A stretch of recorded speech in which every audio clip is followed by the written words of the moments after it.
Profesionales excepcionales. Con Javier Pascual.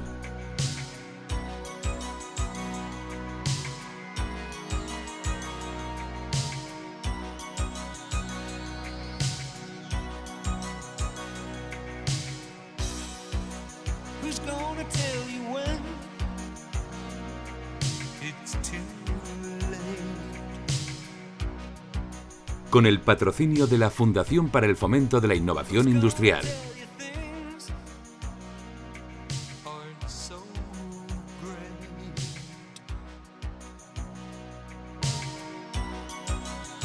Buenas tardes, amigos de Profesionales Excepcionales. Nuestro mundo, ya lo decimos en muchas entrevistas, es cada vez más complejo y cambia más rápidamente. Y ello nos genera estrés del que denominamos malo, que nos produce ansiedad y malestar. Todo ello redunda en problemas y disfunciones físicas y emocionales. Y por otro lado, está ayudando a que el absentismo laboral se convierta en el principal problema de nuestro sistema productivo. La función de orientador o de coach, como dicen en inglés, se hace cada día más demandada tanto por personas en particular como por las empresas, que buscan la forma de aplicar técnicas que mejoren el bienestar y eviten esa ansiedad que mencionábamos antes. Hoy hemos invitado a una profesional de éxito en este área que nos hablará de cuáles son las técnicas para cambiar estos problemas a través de diversos ejemplos. Ella además es autora de un libro que nos presentará hoy. Me refiero a Cristina Jardón. Cristina es pedagoga y experta en inteligencia emocional, mindfulness y compasión, coach internacional, varias certificaciones internacionales en inteligencia emocional, resiliencia, mindfulness, MBSR, MBEB, luego nos contará ella en qué consiste, y compasión, que antes me he quedado trabado ahí, no sé si estaba leyendo bien, MSC y CCT. Es profesora internacional del programa Search Inside Yourself y lleva más de 20 años de práctica en el desarrollo personal y la meditación. Así que, Cristina, buenos días. Encantado de tenerte aquí buenas tardes, mejor dicho.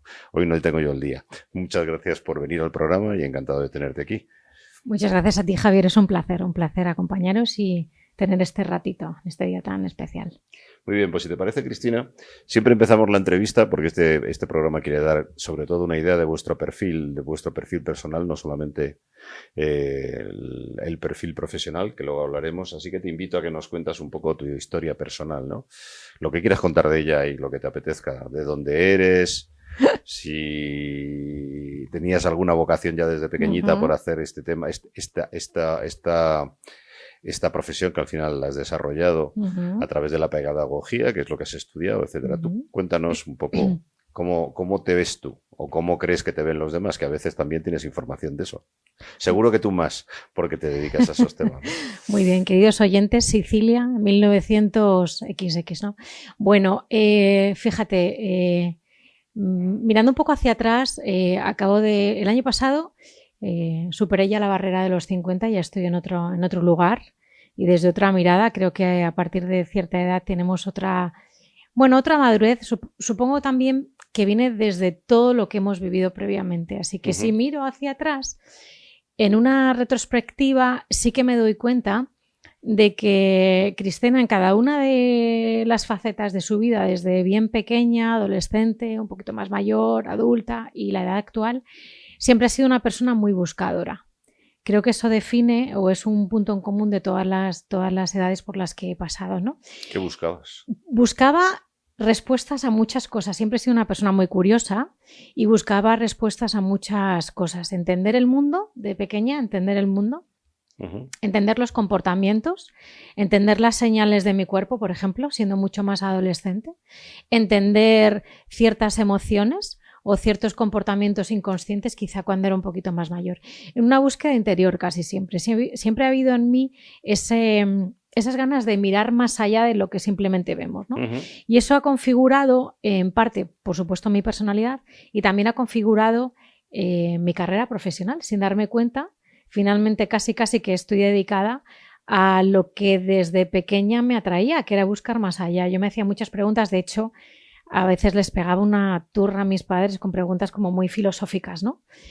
Y decían, pero bueno, ¿y esto de dónde lo habrá sacado? Porque antes no había redes sociales donde lo podía sacar. Pero ¿de dónde te haces esas preguntas? Leía y sobre todo observaba. Creo que soy una persona muy observadora, sin llegar a la obsesión. Sin embargo, me gusta mucho observar. Me gusta mucho observar, por supuesto, el comportamiento humano. Me dedico también parte a ello, ¿no? Pero sobre todo contemplo mucho la naturaleza. Derivado de esa contemplación, creo que he aprendido muchísimo, a lo que luego le he dado respuesta, bien por certificaciones internacionales que tú has nombrado, bien por lecturas que he leído o por cursos que he realizado. Me doy cuenta de que a nuestro alrededor y mucho en la naturaleza, como todo eso que nos rodea, hay muchas respuestas a muchos anhelos del ser humano. Y yo creo que no sé si por habilidad o por entrenamiento o por simplemente porque ya me venía como esa capacidad que tenía ahí dentro de mí, he sido capaz de observar y descubrir. Entonces eso desde pequeña siempre lo he llevado conmigo y me gusta mucho esa parte que he ido además cultivando, entrenando y dándole espacio. En un mundo muy rápido yo me he permitido parar muchas veces y observar y cambiar de rumbo y definir cosas y darme tiempo para definir sentimientos internos a los que todavía no le podía poner nombre, por ejemplo, ¿no? Y fruto de eso me ha ayudado a, primero, entenderme mucho a mí. Quiero decir, yo mantengo una relación muy amistosa, amigable y... No se puede ayudar a los demás sin conocerte bien tú, ¿no? Claro. Bueno, para mí es vital, ¿no? O sea, parece que es algo como muy básico, ¿no? Primero tú y luego los demás, que lo tenemos como muy aprendido, pero en realidad en mi trabajo es coherencia pura. ¿Cómo voy a ayudar a los equipos a los que acompaño, a los líderes, ¿no? A que tengan una mirada interna si yo no sé ni por dónde me ando, quiero decir. Entonces eso me ha ayudado mucho y eso me viene desde bien pequeña.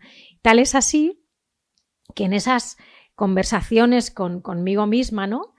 Que seguramente a día de hoy, si esto me pasara en la actualidad, pues a lo mejor terminaba en un psicólogo infantil, quiero decirte, ¿no? Y antes no mirábamos tanto o no nos deteníamos tanto, pero sí que es verdad que en la adolescencia tuve como esa crisis que todos tenemos en la adolescencia, pero buscando algo más. Eso unido a un episodio bastante trágico que tuve, que además cuento muy a menudo, creo, en este libro no, pero en el anterior que tengo también lo cuento, ¿no? A mis 21 años la vida me pega una frenada muy, muy grande porque en un viaje de fin de curso en otro país, otro idioma, fuera de nuestro hogar, pues tenemos un accidente muy trágico donde veo morir gente, de hecho muere gente de nuestra clase, ¿no? Ahí en vivo y en directo. Y eso que nunca te imaginas que con 20 años alguien puede perder la vida, pues para una persona que tenía una mirada interna, como era mi caso, eso me da una frenada y me hace repensarme mucho qué significa eso llamado vida. Y sobre todo cómo quiero vivir y dónde quiero poner mi foco. Y a partir de ahí, a los 21 años, es cuando en realidad empiezo con todo mi desarrollo personal. Empiezo yo ya venía con un cultivo de mi propia espiritualidad, no más desde lo cristiano, y a partir de los 21 no abandono eso, pero sí que le incorporo el estudio de otro tipo de ciencias, ¿no? De ciencias más contemplativas, retiros de yoga, retiros de silencio, de diferentes órdenes, es decir, me meto en profundidad a una exploración y sobre todo a entender, a querer entender y a encontrarme muy en paz conmigo misma, ¿no? Porque aquello me había dejado bastante descolocada porque no entendía. Y fruto de eso, lo que sucede es que fruto de eso y de ese entrenamiento constante en ciertas posturas de yoga, en los retiros, en una manera diferente de alimentarme, también una manera diferente de pensar, en unas ciertas lecturas que iba añadiendo a mi propia... a la universidad, ¿no? Sí, estaba en el último curso de la universidad. ¿Cómo lo llevaba tu familia?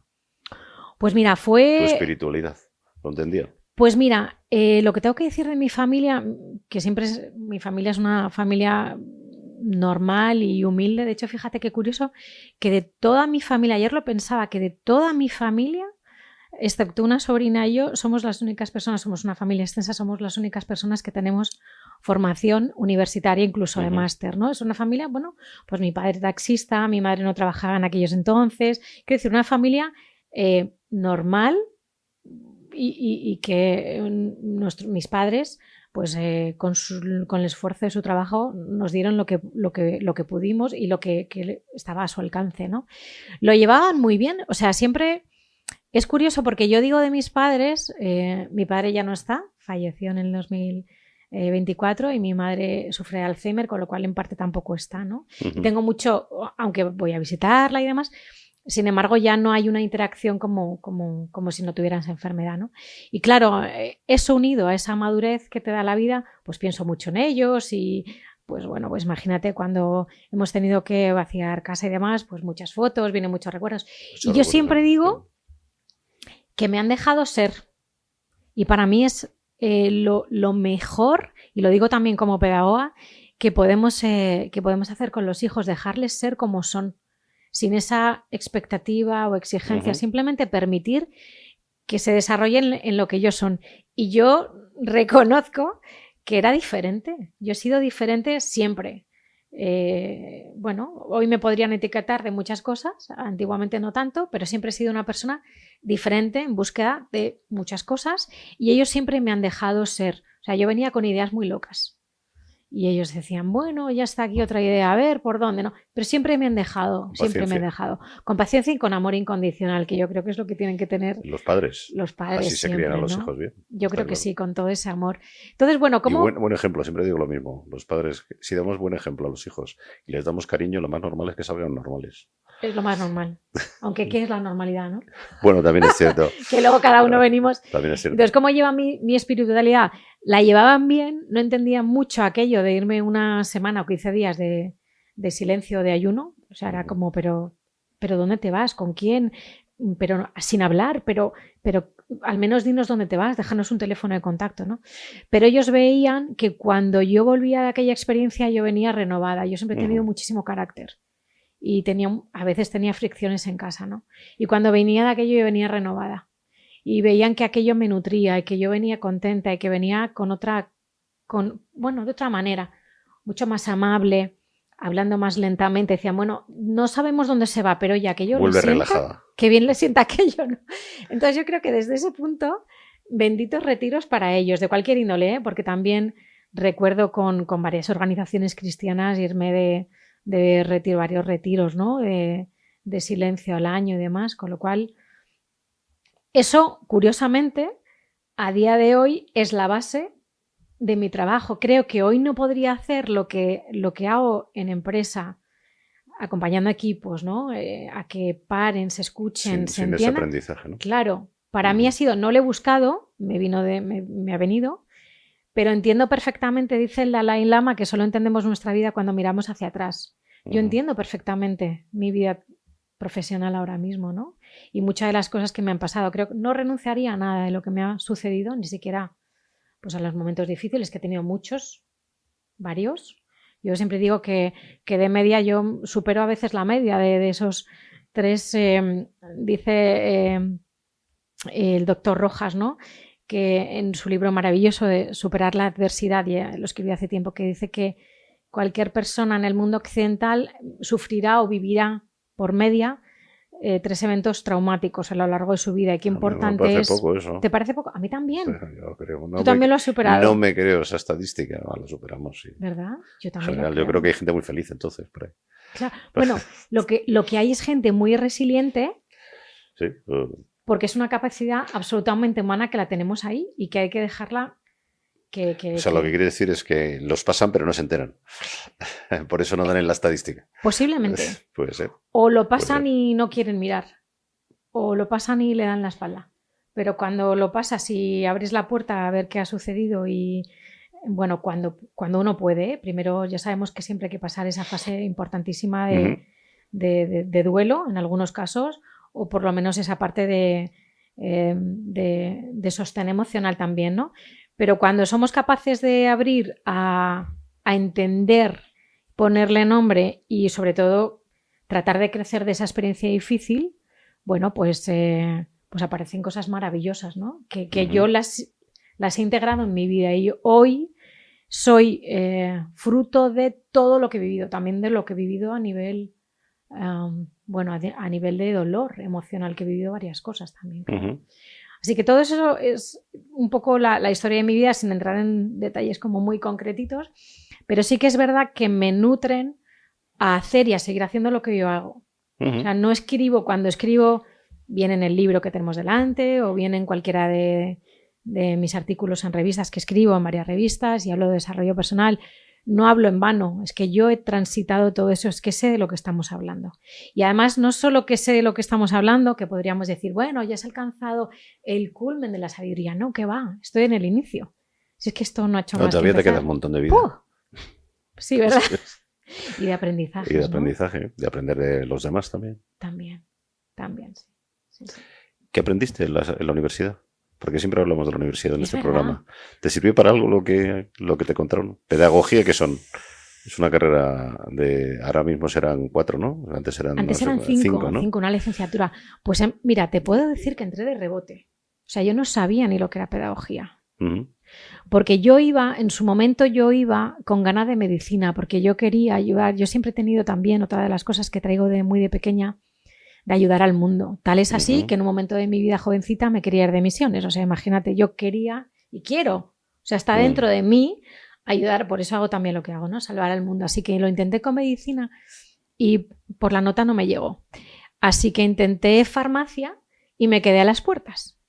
Y dije, bueno, pues no pasa nada, me meto en cualquier cosita que pille, hago el primer año y luego en aquellos momentos no sé muy bien cómo era, que aprobabas todo el curso y podías hacer un cambio de expediente. Y dije, pues ya está, yo hago eso, hago un cambio de expediente y luego pues me meto en pedagogía, que no sabía ni lo que era. Y yo que cuando lo contaba en casa mi padre me decía, ¿peda qué?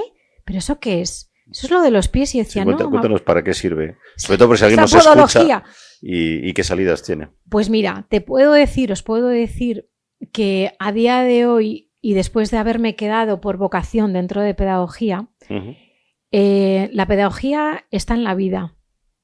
Es decir, la pedagogía es la enseñanza de la vida. Está inmersa en cualquier área de nuestra vida. Hay pedagogía, tiene que haber pedagogía, tiene que haber método, tiene que haber protocolos de aprendizaje, tiene que haber didáctica, tiene que haber entendimiento del comportamiento humano, tiene que haber desarrollo de habilidades. Todo eso es pedagogía. Es el acompañamiento al ser humano a desarrollarse en esas capacidades humanas. Esto es la pedagogía, ¿no? Que va muy de la mano de la educación. O sea, la pedagogía, digamos que la pedagogía marca o pone el camino o el protocolo o el cómo hay que hacer para acompañar en esas potencialidades al ser humano y que el ser humano se desarrolle. Y luego viene la parte de la educación, que viene, bueno, pues con diferentes materias, métodos, habilidades, objetivos, la didáctica, ¿no? Pero en el fondo, la pedagogía es un análisis del hombre mono al hombre sociable, ¿no? Bueno, podría ir por ahí, ir por ahí desde la parte más filosófica. El aprendizaje, ¿no? Sí. El aprendizaje a ser humano, ¿no? Bien entendida, yo creo que sí. A mí ¿qué he aprendido en la carrera? Bueno, en la carrera aprendí muchísimo contenido que unas veces he utilizado y otras veces no. Yo me especialicé en toda la parte de pedagogía laboral y claro, me ha servido mucho a todo lo que hago hoy. Quiero decir, me sirvió a análisis de necesidades formativas, análisis de perfiles, diseño de propuestas formativas. Claro, yo diseño hoy programas formativos, con lo cual, ¿te ha servido la carrera? Claro, ¿cómo no me va a servir? Yo salí de la carrera sabiendo diseñar programas formativos. Hoy hago parte de eso, ¿no? Pero más allá, o sea, la mirada romántica de la pedagogía a mí me parece fascinante porque es entender al ser humano en su potencialidad y acompañarlo. Y efectivamente, sacarle esa parte más animaloide para que se desarrolle y permíteme en su parte más humana o más divina incluso, ¿no? Porque hay una parte del ser humano que nos dejamos de lado, que yo la he desarrollado, pero mucha gente no, que es su dimensión espiritual, que también está. Porque hablamos de dimensiones del ser humano, la dimensión física, ¿no? Nuestro cuerpo, la dimensión mental, todo lo que tiene que ver con la mente, los comportamientos, los pensamientos, las emociones, los sentimientos, que es algo diferente a las emociones, bien, la parte relacional, la inteligencia relacional, cómo me relaciono con los demás. Si pongo mi ego, no lo pongo, mis miedos se los lanza al otro, escucho, no escucho, la empatía, todo esto, ¿no? El liderazgo tan importante. Luego la inteligencia social también, cómo formamos esas comunidades. No vivimos solos, vivimos en sociedades, en comunidades, en grupos. Y ahí aparece otro tipo de inteligencia también. Y por supuesto, bueno, luego hay muchas otras, ¿no? Podríamos hablar de la inteligencia profesional, las que nos permite desarrollar esas habilidades, talentos, y la inteligencia espiritual, la que nos permite darnos cuenta de que somos algo mucho más grande que el simple hecho de levantarnos todas las mañanas a toque de despertador para fichar en un trabajo, ocupar 38 años de nuestra vida y ya, quiero decir, y todo lo demás, ¿para qué hago lo que hago cada día? Esto es una pregunta. Claro. Esto es una parte de la inteligencia espiritual que las empresas desde hace tiempo la trabajamos desde el propósito. Liderar con propósito. En eso que, vamos allá. Que habíamos dicho, ¿no? De entrar un poco. Yo he dicho todas las siglas en las que te has formado. me ha chocado el tema este de la compasión. Bueno, el mindfulness lo sabemos todos hoy en día, poco más o menos. No sé si lo sabrán todos los que nos escuchan. Quizá puedas hablar un poco de todas esas técnicas que has ido aprendiendo y cómo se integran en la ayuda esa que a ti te gusta tanto a los demás. Mira, todas esas siglas que has comentado no son más que programas o protocolos de aprendizaje de estas herramientas, que no sirven de nada si no hay una práctica individual y una práctica grupal. No sirven. Yo puedo tener todos los programas, certificaciones, todo lo que quieras, Harvard, lo que quieras, de las mejores universidades, que si no lo centro en la práctica, no me sirve de nada, ni de mindfulness ni de nada. Así que me da igual los protocolos, quiero decir, los dejamos a un lado, o quizá ya es la madurez en la que estoy que lo de las titulitis me dan igual, ¿no? Mindfulness en realidad, aunque se tiene una visión poco correcta de lo que es, ¿no? Un poco errónea, se entiende como una técnica que utilizo para la reducción del estrés, una técnica que utilizo para tomar mejores decisiones, una técnica que utilizo para X. En realidad, mindfulness es mucho más que eso. Es la capacidad de prestar atención a lo que sucede en el momento presente, momento a momento. Y eso está sucediendo ahora mismo aquí. Cuando tú estás presente y atento a lo que yo estoy diciendo y derivado de eso de repente me lanzas una pregunta que ni antes habías pensado. ¿De dónde surge eso de tu full attention, ¿no? De tu atención continua, presente, esa presencia? Pero también esa atención ahora mismo está en mí en todo lo que digo. Que voy dándome el tiempo para saber lo que digo, uniendo ideas, y ahora mismo no estoy utilizando ningún tipo de meditación, ¿verdad que no? Simplemente estamos hablando. Y esa capacidad se está dando. Así que eso es mindfulness, es la capacidad o la habilidad de prestar atención a lo que sucede momento a momento de una manera determinada, sin juicio, con atención plena, ¿sí? Ahora, ¿cómo llego a ese entrenamiento de esa capacidad? Sí, no solamente cómo llegas, sino luego cuéntanos y qué consigo aplicando esas técnicas, ¿no? ¿Cómo llego a ese entrenamiento? Yo puedo optar por dos caminos, que normalmente en los programas que tengo en empresa trabajamos en dos caminos. De hecho, abro un inciso porque me honra decir que fui una de las pioneras de la introducción de mindfulness en contexto organizacional hace más de 13 años, cuando me decían, oye, no hable, o sea, haz lo que quieras, pero ni lo menciones esto, porque esto suena a hierbas, ¿no? Bueno, pues el tiempo nos ha dado la razón a los que promovíamos todo esto. Entonces, ¿cómo entrenamos? Entrenamos en dos líneas. Lo que decimos, hablamos de prácticas formales y prácticas informales. La práctica formal es aquella en la que hablamos del entrenamiento del cerebro, de la atención, en la que me tengo que sentar o me tengo que tumbar para hacer un protocolo de meditación muy concreto, que se llama meditación en atención plena. Y ahí hay infinidad de técnicas, en movimiento, en quietud, sentado, tumbado, más cortas, más largas, antes de las reuniones, después, lo que sea. Y luego están las prácticas informales, las del día a día, que me gusta hablar de los hábitos mindful o los hábitos cotidianos, es decir, en todas las acciones de tu día a día, en todas tus rutinas, en vez de tener la mente en otro lugar, traigo la atención a ese momento. Por ejemplo, voy conduciendo, que normalmente lo hacemos en piloto automático, por eso hay accidentes muchas veces, pues consigo traer la atención y darme cuenta de cómo cambio de marcha, cómo acelero, los carteles que veo, es decir, toda la atención a ese momento, en ese momento de conducir.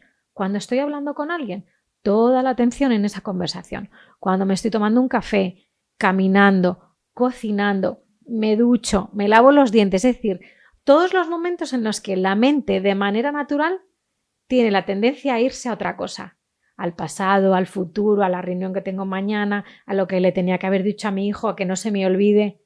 Son momentos que estamos perdiendo entrenamiento de atención plena.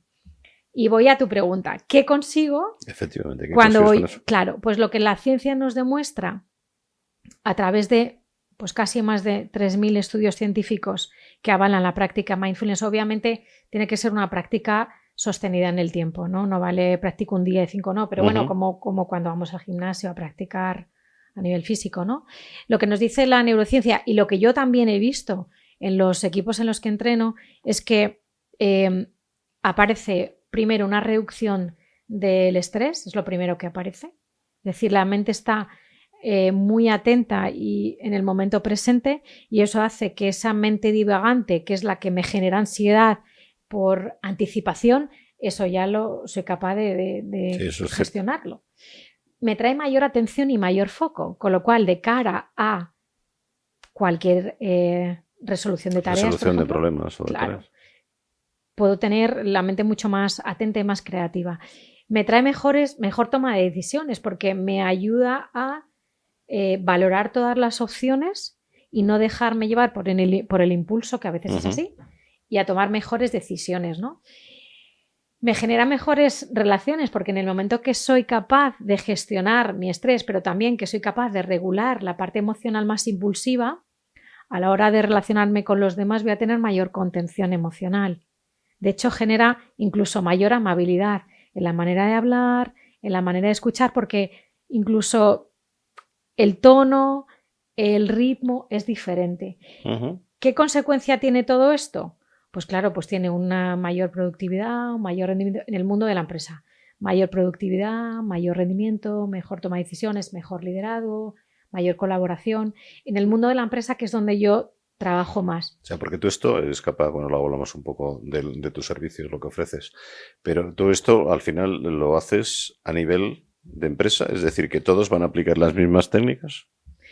Sí, cuando lo porque hacemos, si lo aplica uno entiendo que no funciona, ¿no? Claro, esto depende de cómo la empresa quiera hacerlo. Tú ten en cuenta que al final ni la empresa ni nadie podemos obligar a ninguna persona que practique mindfulness. Quiero decir, la empresa al final, normalmente estas acciones o intervenciones de mindfulness van dentro de programas más consolidados de promoción de la salud, del bienestar o protocolos de desconexión digital, etc., ¿no? La empresa ofrece esta intervención para ayudar a. Y hasta ahí es el ámbito de la empresa. Quiero decir, como empresa yo te proporciono las condiciones, los servicios, las herramientas para ayudarte a que tú tengas mayor bienestar. Ahora, si alguien decide no ir al programa o no hacer los ejercicios y quiere seguir en su, a veces, en su drama mental del estrés, pues que ahí la empresa poco puede hacer. No, desde luego, ¿no? Pero bueno, sí que se están consiguiendo fíjate, te hablo desde hace 13 años. Lo primero que se está consiguiendo es que todo el mundo sepa lo que es mindfulness. Antes no. Antes teníamos que convencer, darle una vuelta, llamarle de otra manera, decir que venía, ¿no? A mí me ayudaba mucho que venía, que cuento con certificación internacional, que eso, como sabes, ayuda mucho. Pero era difícil, ahora no. O sea, yo recuerdo los primeros másters donde yo daba clase de mindfulness y en executive, que me miraban como diciendo, pero o sea, ¿de qué narices nos está hablando? Ya no es así. Raro es la empresa que no tenga programas de mindfulness, por lo menos en oficinas, ¿no? En otros sectores quizá no. Si te parece, hacemos un pequeño descanso. Claro que Estamos sí. a la mitad y luego seguimos.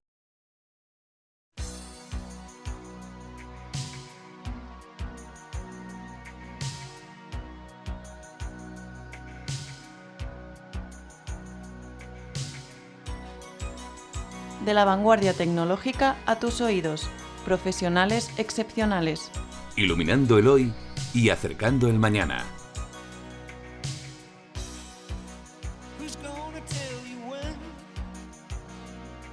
Cristina, Antes nos quedamos hablando de las técnicas que tú dominas bien y que utilizas para ayudar a los demás y para implementar este tipo de técnicas también en las empresas. Eso te ha llevado, no sé por qué camino, a escribir varios libros, ¿no? ¿Llevas ya uno o dos? ¿Tienes dos? Llevo Que dos tenemos aquí. llevo dos, sí. Que háblanos un poco de tu inquietud, qué es lo que buscas escribiendo esos libros y qué es lo que contienen. Quizá podemos seguir hablando de las técnicas, de lo que antes comentaba de compasión, que me ha llamado a mí la atención. Bueno, de entrada tengo que decir que para mí escribir es es terapéutico. O sea, es algo que me gusta mucho. De nuevo toca con ese desarrollo de mi mundo interior que cultivo bastante, no solo con la meditación, la escritura, con la contemplación de la naturaleza, con el desarrollo también hago cerámica. Quiero decir, son actividades que me conectan muy, muy con esa parte interior que a mí me gusta visitar, quedarme y cultivar, ¿no? Entonces, partiendo de eso, para mí es una expresión de lo que llevo dentro. Y eso me ha permitido no solo escribir estos dos libros, ¿no? Cultura del bienestar, que es el último, con el apoyo de Plataforma Editorial. Y el primero, que fue O Mindful Day, que aunque está en inglés, me salió así el título, es un libro de recursos precisamente para entrenar esos hábitos rutinarios, y lo escribí prácticamente en pandemia, con la idea de cómo puedo ayudar a las personas que ahora estamos en casa a tener esa presencia y esa calma en el día a día. Así que escribir para mí es terapéutico. Y claro, una vez me meto ahí en esa terapia, porque en realidad no escribo, no son libros como teóricos, sino hablo de mi propia vida, de mi propia experiencia, porque creo que me puedo basar en ello. Y por supuesto eso lo documento, ¿no? con estudios, con la neurociencia, con los datos actuales. En el caso de Cultura del Bienestar, pues con los datos, tú has hablado muy bien del absentismo, con los datos de absentismo, de enfermedad mental, y propongo itinerarios o rutas de trabajo para poder hacer el viraje hacia modelos basados en bienestar. Tanto a título individual, es decir, una persona que se lee el libro, que es un empleado que porque todos trabajamos, o prácticamente todos, ¿no? Y que siente en un momento que necesita cultivar o fortalecer el bienestar en cualquiera de sus dimensiones, principalmente en la psicológica, que es mi especialidad, o líderes que no solo ya han hecho ese trabajo individual, sino que quieren acompañar a su equipo en crear esos entornos seguros y en bienestar para que su equipo crezca, brille y de alguna manera, pues también aporten lo mejor, ¿no? Y también para esas organizaciones que, además de contar con esos líderes que ya se preocupan del bienestar, pues que puedan armar un modelo con cierto rigor y excelencia de lo que significa el bienestar desde el inicio, ¿no? Creando una cultura del bienestar desde los valores, desde los pilares de la organización, desde un método de trabajo para introducir el bienestar como una estrategia dentro de la organización, porque hemos visto que es conducente a beneficios para todos. O sea, a nivel beneficia económico. A las personas y también beneficia el rendimiento de la propia empresa, ¿no? Claro, imagínate lo que significa, tú que tienes tanta experiencia en toda tu carrera con empresas, tú has sido empresaria y demás, ¿no? Que has tenido ahí. ¿Qué pasa cuando los empleados trabajan en un lugar donde se sienten cuidados y donde ellos mismos se cuidan? Aumenta la productividad. Efectivamente, pues eso que tú has vivido y que muchas personas que nos estén escuchando seguramente han podido ver en sus equipos, está más que documentado a día de hoy. O sea, hay datos para aburrir de todo esto. Así que aprovechando esos datos que eran unos datos muy negativos de pandemia, y aprovechando esa investigación y el momento de tenemos que hacer un cambio porque los datos nos llevan a lugares no demasiado buenos ni para las personas ni para las organizaciones, porque está habiendo un cambio y necesitamos equipos muy resilientes que acompañen en el cambio. Si no, la persona no puede dar de sí. Bueno, pues aprovechando esa ola o ese momento vital, en realidad aparece Cultura del Bienestar, ¿no? Para dar ese impulso y hacer las cosas desde otro modo, incluido desde el liderazgo. Y hablabas antes de la compasión, ¿no? Sí, pero antes te voy a hacer una pregunta. Vamos allá. Hablas de la pandemia. La pandemia nos ha llevado a un cambio radical en la forma de trabajar. a que tengamos más personas que quieren ser mercenarios y estar en casa y vivir lo mejor posible, con lo cual hay una menor posibilidad de tener un sentido de pertenencia con la empresa. Me vendo al mejor postor, el que me deje más tiempo en casa, con el que pueda trabajar más tranquilamente. Todas estas técnicas que vosotros queréis implementar o que tratas de implementar en las empresas, ¿cómo se ven afectadas con esta desvinculación, por llamarlo de alguna forma, ¿no? Que, vamos, yo te puedo decir que me ha pasado y bueno, fui de los primeros que hicieron los contratos estos de teletrabajo en mi empresa y la gente quería, bueno, era una locura. Yo creo que hay mucha gente que está volviendo otra vez a la naturalidad, que es estar de vez en cuando en la oficina, pero bueno, ha cambiado. Es un hecho que ha cambiado. ¿Cómo afecta a todo Ha cambiado. esto? Pues mira, Javier, es que has tocado un tema tan relevante que de verdad que yo creo que daría para programas y programas, porque hay un debate muy grande detrás, ¿no? El absentismo. Detrás del absentismo, claro, ¿el absentismo es una causa o es una consecuencia? Pues llevamos todo el año 2025, yo no sé en la cantidad de actuaciones o actividades que he participado de absentismo, analizando precisamente esto desde un montón de miradas, ¿no? Y el absentismo es causa y consecuencia. Primero es la consecuencia de que efectivamente las empresas estén en unos momentos de pérdidas millonarias y de que proyectos no salgan adelante porque hay una desvinculación y de que quizá las expectativas que teníamos no se cumplen si yo no tengo un equipo que tira hacia adelante y que prefiere quedarse en casa. Y eso es una consecuencia real y muy perjudicial, sobre todo muy perjudicial a nivel económico. Si esa parte de economía revierte en la sociedad como así es, pues al final es una rueda. Y eso es una consecuencia brutal. Ahora bien, el absentismo, el que esa persona decida quedarse en casa en vez de ir a trabajar a la mínima... Yo no te hablaba de absentismo, solamente te hablaba de desvinculación, porque yo teletrabajo, que puede ser muy alta, claro, evidentemente, porque hay gente que, bueno, yo cuando a mí me obligaron a poner desde Japón un 60% en casa, que me parece excesivo, pero bueno, el que se quería apuntar al 60% se podía apuntar. Tú estás mezclándolo con algo también que es muy importante, que es la desvinculación termina llevándote al absentismo, lógicamente también. Te he interrumpido. No, Desde tranquilo. ese punto de vista. Es que hay una causa del absentismo que es la desvinculación. Absolutamente. Porque en el momento de que una persona se sienta mal físicamente por lo que suceda, quiero decir, porque tenga un virus, si hay vinculación, va a hacer un extra para presentarse en su puesto de trabajo o aparecer o curarse o cuidarse para recuperarse lo máximo posible, y cuando hay desvinculación, no. Ahora, ¿qué hace que una persona esté desvinculada de su puesto de trabajo? Pues ahí aparece otro melón y uno de ellos es el liderazgo. Es decir, cuando yo tengo un responsable jefe, porque si fuera un líder ya estaríamos hablando a otro nivel, yo creo, ¿no? Pero cuando una persona tiene un empleado o un grupo de empleados tiene un responsable, un jefe, como se habla, no killer, que no se preocupa de ellos, que hay una presión y que no el empleado en general no se siente cuidado, sino todo lo contrario, que le ponen un cursito de mindfulness para reducir el estrés, pero que por otro lado le siguen presionando y tiene una persona que así como responsable, aparece una desvinculación muy grande. Claro, esa desvinculación se traduce en absentismo y de nuevo volvemos a la rueda, ¿no? Así que detrás yo creo que habría que analizar todas esas causas que hay detrás de cada una de los escenarios que nos estamos encontrando. ¿Qué hay detrás? Claro, quizá analizar persona a persona va a ser muy complicado, pero sí por colectivo se puede hacer. Que, por cierto, con la utilización de la IA ya sí podemos entrar en la causa casi persona a persona. Fíjate hasta qué punto la IA nos puede ayudar. ¿Cuál es la causa que nos lleva a eso? Y por eso, dentro del libro, ¿no?, Cultura del Bienestar y en otros muchos libros, ya se habla de otro tipo de liderazgo, que tienen que acompañar a ese cambio de trabajo, de condiciones, de carga y demás que hemos tenido que asumir viniendo de la pandemia, ¿no? O sea, ¿tú crees que esto es algo que los líderes tienen que combatir? Absolutamente.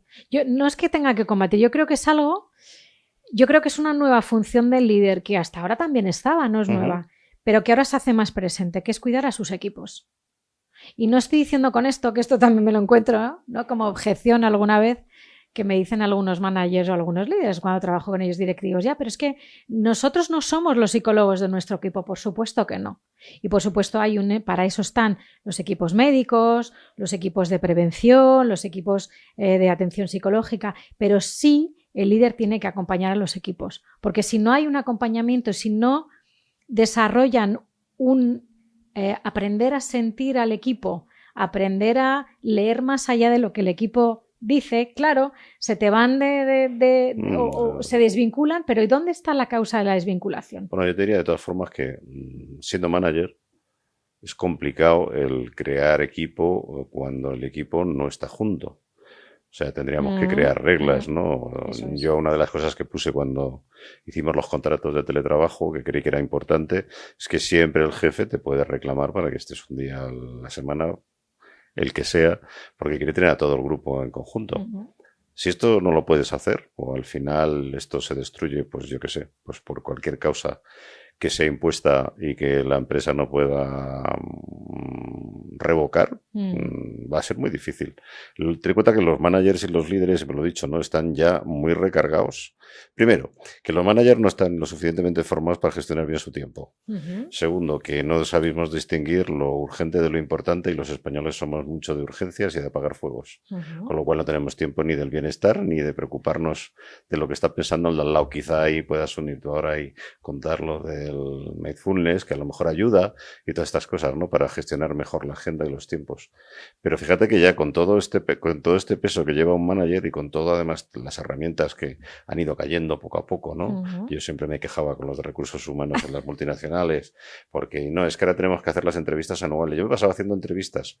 Claro, tenías que hacer la entrevista anual, la de medio año, cuando no teníamos que hacer luego la revisión del bonus, teníamos que hacer lo otro. Bueno, me pasábamos la vida rellenando sistemas. Y el de recursos humanos te ayudaba poco. Era un administrador de sistemas que te llamaba cuando no habías rellenado aquello y en el sistema de turno, el PeopleSoft de turno, el que fuera, te salía que no habías no habías rellenado los datos.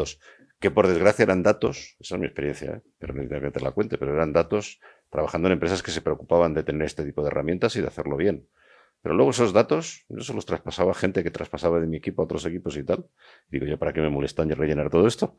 Porque el que venía detrás con esta gente y que había traspasado a una persona de mi equipo ni se lo leía, ¿no? O sea, una cosa es la teoría y otra cosa es la práctica. Yo creo que ahí los de recursos humanos no ayudan lo suficiente. Y luego los managers al final, bueno, pues hay algunos que se lo toman más o menos en serio, como yo, y otros que se lo tomaban menos en serio porque debían de ser conscientes de que no iba a servir para mucho. He mezclado muchas cosas, pero quizá puedas resumir tú en... Yo creo que sí, nos da para varios debates, ¿no? Desde luego la falta de tiempo está ahí, ¿eh? La falta de tiempo está ahí. Bueno, mira, no es la falta de tiempo en realidad. O sea, el tiempo es el que es. El tuyo, el mío y el de cualquiera. El tiempo es el que es. Es la gestión del tiempo. La gestión de agenda. La gestión del tiempo. Entonces, y la gestión de las funciones y la gestión de las reuniones, y quizá no es necesario estar en todas las reuniones, ni quizá sea necesario reuniones tan largas, ni enviar tantos correos electrónicos. Claro, tanto. Entonces, no es la falta de tiempo del manager, es la gestión del tiempo en un tiempo eficiente.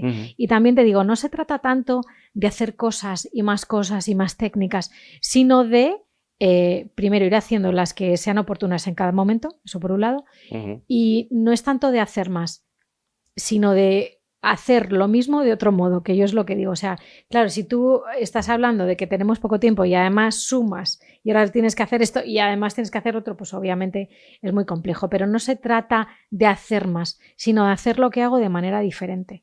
Porque yo, como manager, reunirme con el equipo me tengo que reunir sí o sí, ¿no?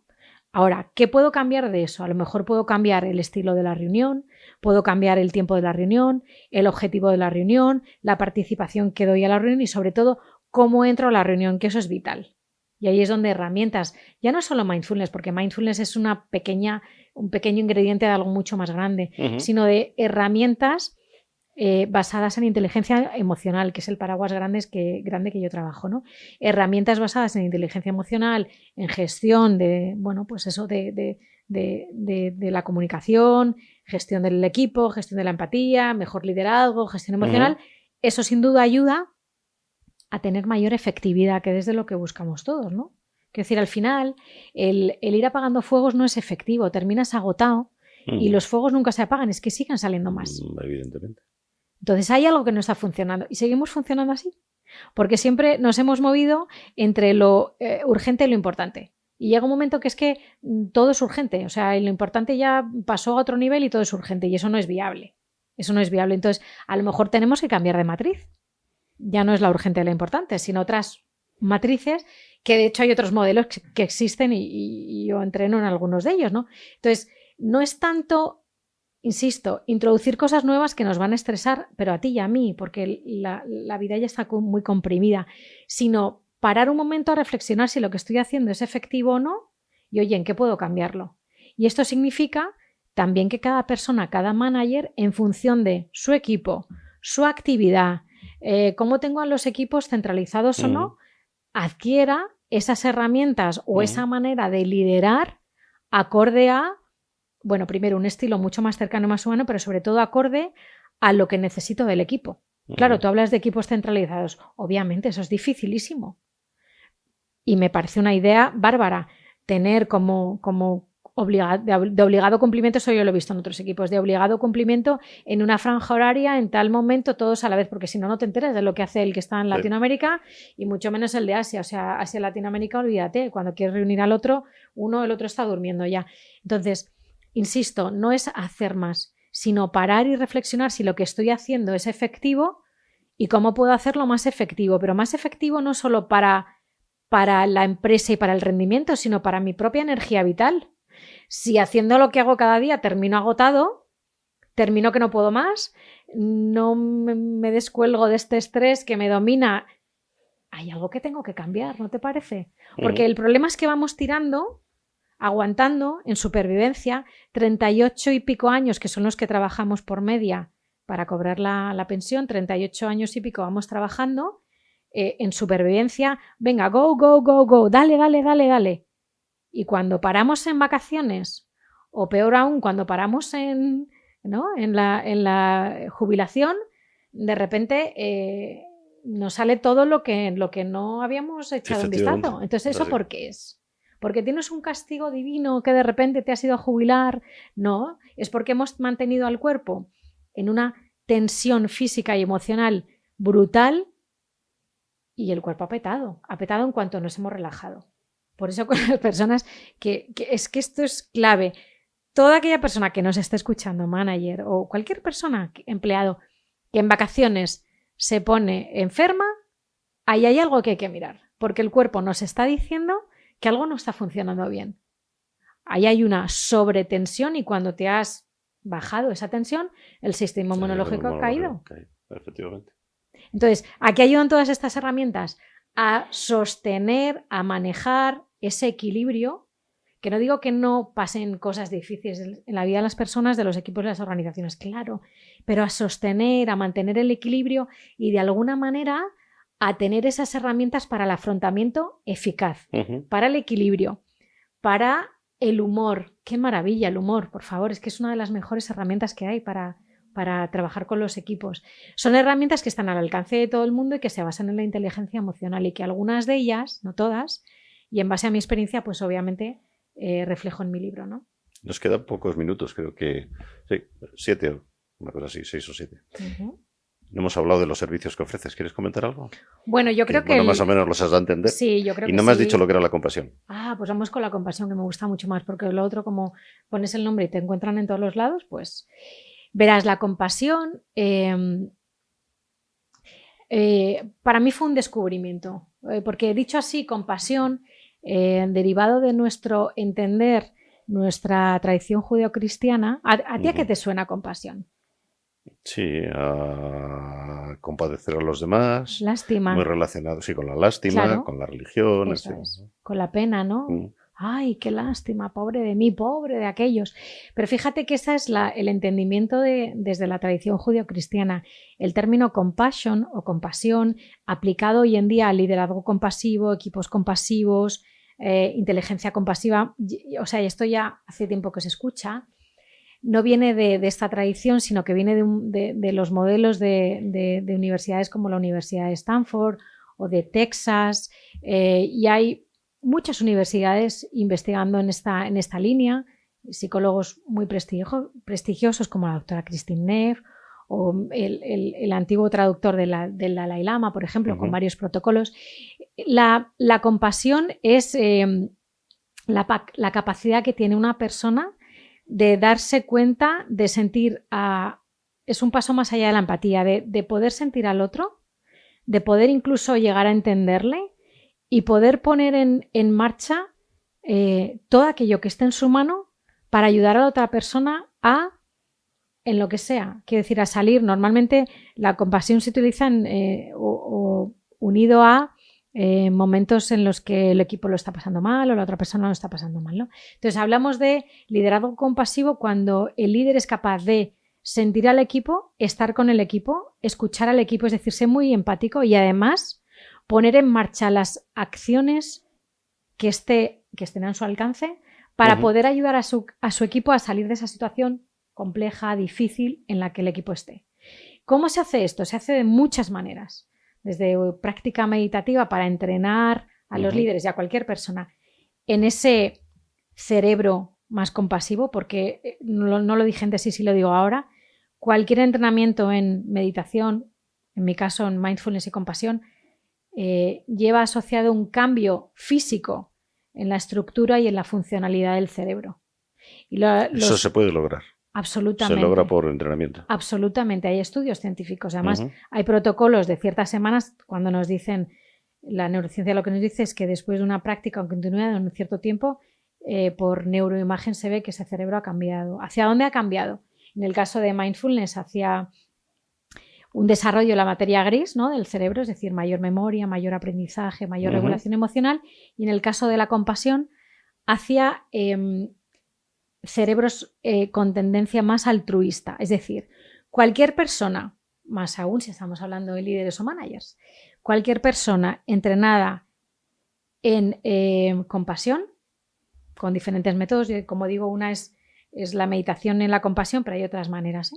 Sobre todo es la atención al equipo, estar para el equipo, el poder preguntarles más a menudo en qué te puedo ayudar, estar para ellos. Sí, por eso se llama liderazgo de servicio, liderazgo compasivo, liderazgo de servicio.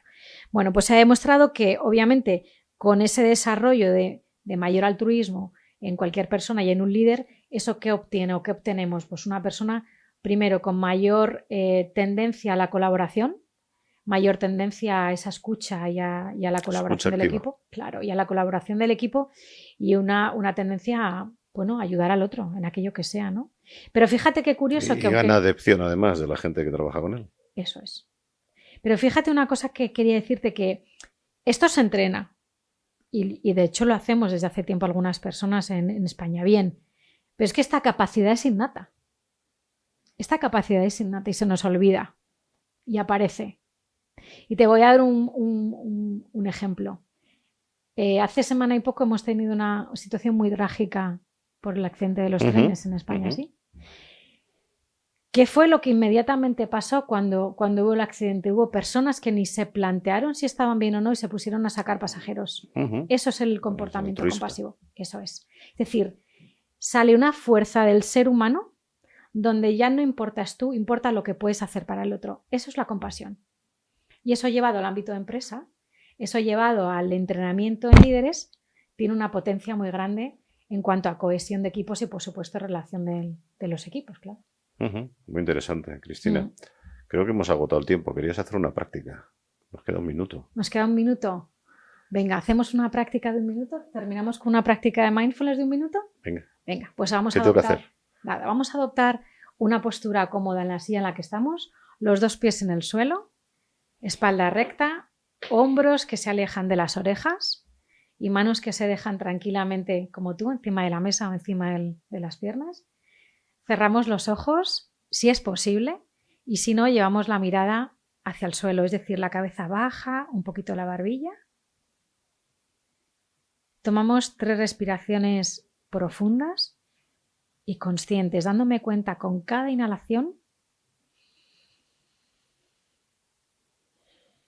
y con cada exhalación cómo el aire entra y sale del cuerpo, dándome tiempo para inhalar profundamente y exhalar profundamente, dejando ahora que la respiración se haga sola de manera natural, sin forzar. Y lo único que vamos a hacer es simplemente observar, percibir esa respiración, dónde la siento, cómo es, cómo noto que estoy respirando. Pregúntatelo internamente. ¿Dónde lo sientes? Y dándonos cuenta de que en un minuto, simplemente en un minuto, y ayudándonos de la respiración, podemos calmar la mente.